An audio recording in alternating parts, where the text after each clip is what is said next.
देखो इसमें दिया है कि प्रत्येक चित्र के लिए भिन्नों को लिखिए, भिन्नों के बीच सही चिन्ह मतलब छोटा, बराबर और बड़ा का प्रयोग करते हुए इन्हें आरोही और अवरोही क्रमों में व्यवस्थित कीजिए। तो सबसे पहले इसमें दिया है कि ये जो चित्र हमें यहाँ पे दिए हैं इनको हमें भिन्नों में चेंज करना है। तो ठीक है, पहले इनको भिन्नों में बदल दो। तो देखो आपको दिख रहे होंगे ये जो पूरा गोला है इसके कितने टुकड़े हो रहे हैं, 1 2 3 4 5 6 7 8, 8 टुकड़े इसके हो रहे हैं। तो जितने टुकड़े होते हैं उसको हर में लिखते हैं। और इसमें से देखो कितने भाग छायांकित हैं, 1 2 और 3, 3 भाग छायांकित हैं। तो ये हो जाएगा यहाँ पे 3/8। सेम टू सेम यहाँ पे भी करेंगे। देखो इसके कितने टुकड़े हो रहे हैं, 1 2 3 4 5 6 7 8। तो इसके भी 8 टुकड़े हो रहे हैं। तो यहाँ पे हो जाएगा 8।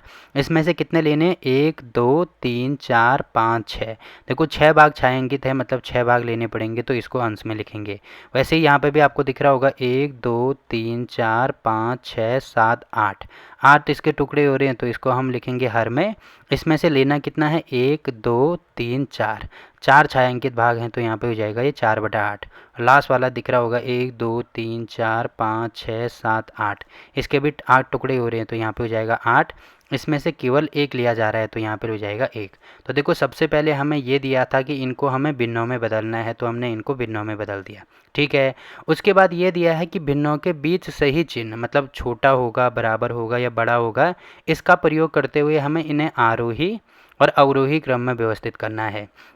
तो देखो सबसे पहले तो आपको ये पता होना चाहिए कि ये आरोही और अवरोही क्रम होता क्या है। तो यहाँ पे मैं लिख देता हूँ आरोही व अवरोही। तो आपको ये ध्यान रखना है कि आरोही क्रम का मतलब होता है बढ़ता हुआ क्रम। बढ़ने का मतलब क्या होगा, सबसे पहले छोटी संख्या आएगी, उसके बाद बड़ी आएगी, उसके बाद और बड़ी, उसके बाद और बड़ी, उसके बाद और बड़ी। और अवरोही में क्या होता है, सबसे पहले बड़ी संख्या आएगी, उसके बाद छोटी, फिर छोटी और छोटी और छोटी और छोटी, ऐसे होता है। ठीक है, तो ये आपको ध्यान रखना है। तो अगर मैं इनको आरोही क्रम में बदलूँ तो यहाँ पे मैं लिखूँगा पहले आरोही क्रम। तो आरोही क्रम का मतलब मैंने अभी आपको क्या क्या बोला, आरोही क्रम का मतलब बढ़ता हुआ क्रम, मतलब सबसे पहले छोटी संख्या आएगी, फिर बड़ी, फिर बड़ी, फिर बड़ी। अब इन सभी संख्याओं में से देखो सबसे छोटी कौन सी है। तो इसमें से देखो दो चीज़ें आपको ध्यान रखनी होती हैं। सबसे पहले ये देखना होता है कि इनका हर समान है कि नहीं है। अगर इनका हर समान है, देखो सबका आपको दिख रहा होगा हर समान है, तो जो संख्या छोटी होगी वो छोटी होती है और जो संख्या बड़ी होती है वो बड़ी होगी। जैसे इनका हर समान है तो इसमें से देखो सबसे छोटी संख्या कौन सी दिख रही है मुझे, सबसे छोटी संख्या मुझे 1 दिख रही है। तो यहाँ पे हो जाएगा 1/8। तो ये हो जाएगा सबसे छोटी संख्या। उसके बाद देखो दूसरी संख्या कौन सी दिख रही है, 1 के बाद 3 छोटी है। तो यहाँ पे हो जाएगा 3/8, मतलब उसके बाद ये छोटी होगी। उसके बाद 4/8 दिख रहा है तो ये हो जाएगा यहाँ पे 4/8। ठीक है, और लास्ट में 6/8 दिख रहा है। तो सबसे बड़ी जो संख्या हो जाएगी वो हो जाएगी हमारे पास 6/8। तो हमने इसको किस में चेंज कर दिया, देखो हमने इसको आरोही क्रम में चेंज कर दिया। अब देखो यहाँ पे इनके ये वाले चिन्ह भी हमें लगाना है कि बड़ा, ये छोटा होगा, बराबर होगा या बड़ा होगा। तो मैंने अभी आपको बोला ना कि अगर हर समान है तो अंश में जो संख्या छोटी होगी वो छोटी होती है और जो संख्या बड़ी होगी वो बड़ी होती है। तो यहाँ पे आपको दिख रहा होगा 3 बड़ा है तो इसका मतलब यहाँ पे मुंह ऐसे खुला होगा, क्योंकि मैंने आपको बोला था कि जहाँ पे ऐसे मुंह खुला होता है उसका मतलब वो संख्या बड़ी होगी, और जहाँ पे मुंह ऐसे बंद होता है इसका मतलब वो संख्या क्या होगी, छोटी होगी। तो यहाँ पे क्योंकि 3 बड़ा है इसीलिए 3 की तरफ मुंह खुला है। अब देखो इससे 4 बड़ा है तो मतलब 4 की तरफ मुंह खुलेगा, और यहाँ पे 6 बड़ा है तो 6 की तरफ मुंह खुलेगा। तो हमने इसमें किस में चेंज कर दिया, आरोही क्रम में इसको तो चेंज कर दिया। वैसे ही सेम टू सेम इसको अवरोही क्रम में भी व्यवस्थित करना है। तो यहाँ पे लिखेंगे हम अवरोही क्रम। तो अवरोही क्रम का मतलब मैंने अभी आपको समझाया ना, अवरोही का मतलब सबसे पहले सबसे बड़ी संख्या आएगी, फिर छोटी छोटी छोटी, सबसे लास्ट में सबसे छोटी संख्या आएगी। तो देखो इन सब में सबसे बड़ी संख्या कौन सी है, सबसे बड़ी संख्या 6 है। क्यों, क्योंकि अगर हर समान है तो जो बड़ी संख्या होगी वो सबसे बड़ी होती है। तो देखो सबसे बड़ी संख्या 6 है तो 6/8 सबसे बड़ी संख्या हो जाएगी। उसके बाद हमें देखो यहाँ पे 4 दिख रहा है तो ये हो जाएगा 4/8। उसके बाद हमें 3 दिख रहा है तो यहाँ पे हो जाएगा 3/8। और उसके बाद यहाँ पे 1 दिख रहा है तो ये हो जाएगा 1/8। तो देखो हमने इनको क्या चेंज कर दिया, अवरोही क्रम में व्यवस्थित कर दिया। अब इसमें ये भी बीच में ये भी लेना है कि ये चिन्ह कौन सा आएगा, छोटा वाला आएगा, बड़ा वाला आएगा या बराबर वाला आएगा। तो मैंने अभी आपको बोला ना कि जहाँ पे ऐसे मुंह खुला होता है उसका मतलब वो बड़ी संख्या होगी। तो देखो इसमें बड़ी संख्या कौन सी है, ये वाली है तो मुंह इस तरफ खुलेगा। वैसे ही ये इससे बड़ी है तो मुंह ऐसे खुलेगा, और वैसे ही ये इससे बड़ी है तो मुंह ऐसे खुलेगा। ठीक है, तो आपको दिख रहा होगा पहले क्वेश्चन का हमने पहला पार्ट कंप्लीट कर दिया। करना क्या है, देखो सबसे पहले तो इसमें क्वेश्चन में ही दिया है कि इनको पहले भिन्न में बदलना है। तो पहले हम इनको भिन्न में बदलेंगे। उसके बाद करना क्या है, इनको अवरोही और आरोही क्रम में व्यवस्थित करना है। तो देखो अगर हर समान होगा तो अंश में जो भी संख्याएं हैं, जो बड़ी संख्या होगी वो बड़ी हो जाएगी और जो छोटी संख्या होगी वो छोटी हो जाएगी। तो देखो पहला पार्ट यहाँ पे हो गया। वैसे ही देखो दूसरा पार्ट क्या दिया है इसमें, देखो इसमें पहले क्वेश्चन का दूसरा पार्ट ये वाला दिया है। तो सबसे पहले इसमें जो भिन्न है, मतलब ये जो हमें दिए हैं इनको हमें भिन्न में चेंज करना है। तो देखो कितने यहाँ पे कितने टुकड़े इसके किए गए हैं, 1 2 3 4 5 6 7 8 9, 9 टुकड़े किए गए हैं। तो यहाँ पे बटे में लिखेंगे 9। इसमें से कितने भाग पे छायांकित है, 1 2 3 4 5 6 7 8, 8 भाग इसके छायांकित हैं। तो ये हो जाएगा 8 बटे में 9। वैसे ही यहाँ पे भी आपको दिख रहा होगा टोटल 9 टुकड़े होंगे। तो यहाँ पे बटे में हो जाएगा 9। लेना कितना है, 1 2 3 4, 4 टुकड़े लेने हैं। तो ये हो जाएगा 4 बटे 9। ये भी हो जाएंगे टोटल 9 टुकड़े, आप चेक करके देख सकते हैं। और इसमें से 1 2 3 भाग लेने हैं। तो ये हो जाएगा 3 बटे 9। ये भी टोटल 9 टुकड़े होंगे और इसमें से लेने कितने हैं, 1 2 3 4 5 6 लेने हैं। तो ये हो जाएगा 6 बटे में 9। अब इनको हमें क्या करना है, आरोही क्रम में और अवरोही क्रम में लिखना है। तो पहले यहाँ पे लिखूंगा मैं आरोही क्रम। तो आरोही क्रम का मतलब क्या होता है, पहले छोटी संख्या आएगी, उसके बाद बड़ी, उसके बाद और बड़ी, उसके बाद और बड़ी। अब आपको यहाँ पे दिख रहा होगा, देखो इनका सबका हर समान है। इसका मतलब जो संख्या सबसे छोटी होगी वो हो जाएगी सबसे छोटी। तो सबसे छोटी संख्या मुझे इसमें से 3 दिख रही है। तो यहाँ पे हो जाएगा 3 बटा 9, ये सबसे छोटी संख्या है। उसके बाद मुझे यहाँ पे 4 दिख रहा है, तो 4 बटा 9, ये उसके बाद दूसरी सबसे छोटी संख्या है। उसके बाद मुझे 6 दिख रहा है। तो यहाँ पे हो जाएगा 6 बटे में 9। और लास्ट में मुझे 8 दिख रहा है। तो यहाँ पे हो जाएगा 8 बटे में 9। अब देखो यहाँ पे वो ये वाला चिन्ह भी लगाना है, छोटा होगा या बड़ा होगा। तो आपको यहाँ पे दिख रहा होगा कि देखो ये वाला मैंने बोला था कि जिस तरफ जो संख्या बड़ी होती है मुंह उस तरफ होगा। तो ये संख्या इससे बड़ी है तो मुंह इस तरफ होगा, ये संख्या इससे बड़ी है तो मुंह इस तरफ, ये संख्या इससे बड़ी है तो मुंह इस तरफ। तो ये हो जाएगा हमारा आरोही क्रम। अब मुझे इसको अवरोही क्रम में चेंज करना है। तो क्या करना है, सेम टू सेम वही चीज़ हमें करनी है। ठीक है, कि सबसे पहले सबसे बड़ी संख्या आएगी, फिर छोटी छोटी छोटी। तो अगर मैंने इसको आरोही क्रम में चेंज कर दिया तो अवरोही में हम कर सकते हैं, हम यहाँ से शुरू कर देंगे अब लास्ट से। तो सबसे बड़ी संख्या हो जाएगी 8 बटे 9। अब देखो ये मुंह इस तरफ खुला था तो अब इस तरफ खुलेगा, फिर यहाँ पे हो जाएगा 6 बटे 9, फिर ऐसे, फिर ये हो जाएगा 4 बटे 9, फिर ऐसे, ये हो जाएगा 3 बटे में 9। तो देखो इसका दूसरा पार्ट भी कंप्लीट हो गया। अब देखो अगला क्वेश्चन क्या दिया है इसमें, देखो इसमें इसका सी पार्ट दिया है कि 2 बटे 6, 4 बटे 6, 8 बटे 6 और 6 बटे 6 को संख्या रेखा पर दर्शाइए। देखो इसको हमें संख्या रेखा पर दिखाना है। तो ये तो हम इससे पिछले वाली जो प्रश्नावली है 7.3 है कि 7.2 है शायद से, उसका जो पहला क्वेश्चन है वो हमने संख्या रेखा पर ऐसी संख्याओं को दर्शाना मैंने आपको सिखाया था।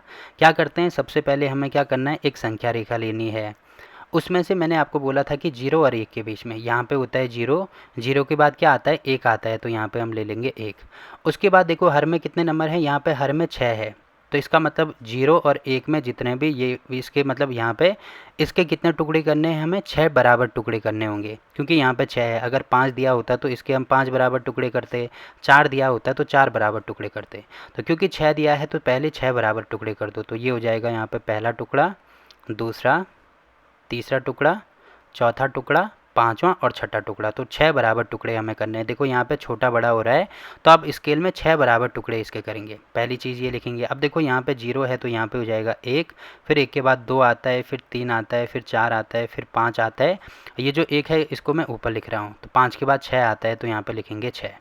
ठीक है, अब उसके बाद मैंने क्या बोला था, यहाँ पे देखो 6 है तो यहाँ पे भी 6 लिखेंगे, यहाँ पे 6 है तो यहाँ पे भी 6, यहाँ पे भी 6, सब में 6 6 का भाग कर देंगे। यहाँ भी 6, यहाँ भी 6, यहाँ भी 6। तो 6 बटा 6 का मतलब ये 1 ही है। ठीक है, तो 6 भागा 6 करो तो इससे ये कटेगा तो 1 ही हमारा उत्तर आएगा। अब देखो यहाँ पे इसको आपको दिख रहा होगा, पहले 2 बटा 6 है तो 2 बटा 6 यहाँ पे है तो ये वाला हो जाएगा। उसके बाद 4 बटा 6 है तो देखो 4 बटा 6 ये वाला है। उसके बाद 8 बटा 6 है। अब देखो कहीं पे हमें 8 दिख रहा है क्या, नहीं दिख रहा है। तो इसको हमें और आगे तक ले जाना होगा। और आगे तक ले जाने का मतलब क्या है कि देखो यहाँ पे इसको और आगे तक, यहाँ तक हम बढ़ा देंगे। एक सेकंड है, हाँ, तो इतना इसको आगे बढ़ाएंगे। क्योंकि अभी हमने क्या लिया था, इसमें केवल 0 और 1 के बीच में संख्याएं ली थी। तो संख्या रेखा में क्या होता है, पहले 0 आता है, उसके बाद 1 आता है। तो 0 और 1 तक हमने ले लिया। अब 1 के बाद क्या आता है, 2 आता है। तो यहाँ पे हम ले लेंगे 2। ठीक है, तो यहाँ पे अगर मैं 2 लेता हूँ तो इसके बीच में देखो, इसके बीच में हमने 6 टुकड़े किए थे, इसके बीच में भी 6 टुकड़े करने होंगे बराबर से। तो यहाँ पे देखो 1 टुकड़ा ये हो जाएगा, फिर 2 टुकड़ा, फिर 3, फिर 4, फिर 5 और 6 ये हो जाएगा। अब देखो यहाँ पे 6 हमने लिया, मतलब 4 5 6 तक लिया, तो यहाँ पे हो जाएगा 7, यहाँ पे होगा 8, यहाँ पे होगा 9, यहाँ पे होगा 10, यहाँ पे होगा 11 और यहाँ पे हो जाएगा 12। ये दो मैं ऊपर लिख लेता हूँ, यहाँ पे हो जाएगा 12। अब इसमें सब में 6 का भाग हो रहा है तो यहाँ पे भी 6 का भाग हो जाएगा सब में। ठीक है, तो यहाँ पे भी 6 का भाग होगा तो 12/6 मतलब इसको 2 लिख सकते हैं। तो देखो यहाँ पे भी 2 है, यहाँ पे भी 2 है, वही चीज़ आ रही है ना। अब देखो हमें और आगे इसको सॉल्व कर दिया तो हमें लिखना क्या है, देखो आपको दिख रहा होगा हमें 8/6 देखना है। तो अब देखो 8/6 यहाँ पे आ जाएगा। ठीक है, उसके बाद 6/6 कहाँ पे है, 6/6 ये वाला है, तो ये हो जाएगा 6/6। अब देखो आगे हमें, देखो यहाँ तक तो हमने इसको संख्या रेखा पर दर्शा दिया। उसके बाद आगे दिया है कि दी हुई भिन्न के बीच में उचित चिन्ह या बड़ा होगा या छोटा होगा, ये हमें देखना है। छोटा होगा या बड़ा होगा ये हमें देखना है। तो पहला पार्ट इसमें दिया है 5/6 और अगला पार्ट दिया है 2/6। तो इसमें हमें ये देखना है कि कौन सी छोटी संख्या होगी, कौन सी बड़ी संख्या होगी। देखो एक तरीका तो मैंने अभी आपको ऊपर बोला ना कि जो संख्या मतलब हर में अगर इनका हर समान है, अगर इनका हर समान है तो अंश में जो संख्या बड़ी होगी वो बड़ी हो जाएगी और जो संख्या छोटी होगी वो छोटी हो जाएगी। तो ये संख्या बड़ी है तो मतलब मुंह इस तरफ खुलेगा, तो ये बड़ा हो जाएगा। अगर आपको ऐसे नहीं देखना है, अगर आपको संख्या रेखा में देखना है, तो मैंने बोला था कि देखो 5/6 कहाँ पे है, 5/6 यहाँ पे है। अब मैंने बोला था कि अगर मैं यहाँ पे खड़ा हो गया, अगर मैं दाईं तरफ जाऊँगा तो दाईं तरफ जाने का मतलब जितनी भी संख्याएँ होंगी वो सारी बड़ी हो जाएंगी, और अगर इसके मैं बाईं तरफ जाऊँगा तो सारी संख्या क्या हो जाएंगी, छोटी हो जाएंगी। तो देखो 5/6 यहाँ पे है और 2/6 यहाँ पे है, तो मतलब 5/6 2/6 के कहाँ है, दाएँ है कि बाएँ है, बाएँ है। इसका मतलब ये जो 2/6 है ये छोटी संख्या हो जाएगी, मतलब 5/6 क्या है, बड़ी है, इसीलिए यहाँ पे ये बड़ा का साइन हमने लगा दिया है। या अगर मैं यहाँ पे भी जाता हूँ तो यहाँ से अगर मैं दाएँ जाऊँगा तो दाएँ जो संख्या हो जाएंगी वो क्या हो जाएंगी, सारी बड़ी हो जाएंगी, और अगर मैं बाएँ जाऊँगा तो बाएँ जो संख्या हो जाएंगी वो छोटी हो जाएंगी। तो देखो 2/6 यहाँ पे है, अब देखो 5/6 मेरी इसके दाएँ है ना, 2/6 के दाएँ है, मतलब ये छोटी है ये बड़ी हो जाएगी, वही चीज़ यहाँ पर लिखी गई है। सेम टू सेम यहाँ पर भी करेंगे। तो देखो यहाँ पर 6 है, यहाँ पर कुछ नहीं है, तो इसको मैं हर समान कर सकता हूँ, यहाँ पर भी हो जाएगा 6। तो दूसरा पार्ट में आपको बता देता हूँ, 3/6 है और यहाँ पे है 0/6। 0/6 का मतलब वो 0 ही होता है। जैसे कहीं पे 0 में कोई भी संख्या अगर लिखी जाती है ना तो उसका मतलब हमेशा ही होता है 0। ठीक है, 0 में कुछ भी लिखा जाता है तो वो 0 ही होता है। जैसे 0/6 भी लिखो तो वो 0 ही होगा। अब ऐसे हमने क्यों लिखा, क्योंकि हमें यहाँ पे हर समान चाहिए था। तो देखो हर समान हो गया। अब देखो इन दोनों में से कौन सी संख्या बड़ी है, 3 बड़ा है, तो मुँह इस तरफ खुलेगा। या ऐसे भी समझ में नहीं आ रहा है तो देखो 0/6 यहाँ पे है और उसके बाद 3/6 यहाँ पे है, तो 0/6 के दाएँ है ना, तो दाएँ है मतलब ये संख्या बड़ी होगी। तो ऐसे भी समझ सकते हैं। वैसे ही ये वाला पार्ट मैं आपको बता देता हूँ। देखो तीसरा पार्ट है 1/6 और यहाँ पे है 6/6। तो ठीक है, अब देखो इसका हर समान है, तो बड़ी संख्या कौन सी है, देखो बड़ी संख्या 6 है, मतलब ये वाली संख्या बड़ी हो जाएगी। ठीक है, और लास्ट पार्ट इसमें दिया है चौथा पार्ट 8/6। तो 8/6 और यहाँ पर हो जाएगा 5/6। तो आपको दिख रहा होगा यहाँ पे देखो हर समान है तो बड़ी संख्या कौन सी है, 8 है, तो मुंह इस तरफ खुलेगा। ठीक है, तो यहाँ पे आपको दिख रहा होगा कौन सा क्वेश्चन हमने कंप्लीट कर दिया। ये जो क्वेश्चन नंबर 3 है ये भी हमने सारे इसके कंप्लीट कर दिए। तो ये मैंने आपको समझाने के लिए बोला था, तो इनको आपको नहीं लिखना है। ठीक है, तो ये सारे पार्ट हमारे आंसर हो जाएंगे। तो देखो क्वेश्चन नंबर 3 का जो तीसरा पार्ट है वो भी यहाँ पे कंप्लीट होता है। अब देखो इस क्वेश्चन के किसी भी ठीक है, अब देखो इस क्वेश्चन के किसी भी पार्ट में अगर आपको कोई दिक्कत आती है तो आप कमेंट करके पूछ सकते हैं।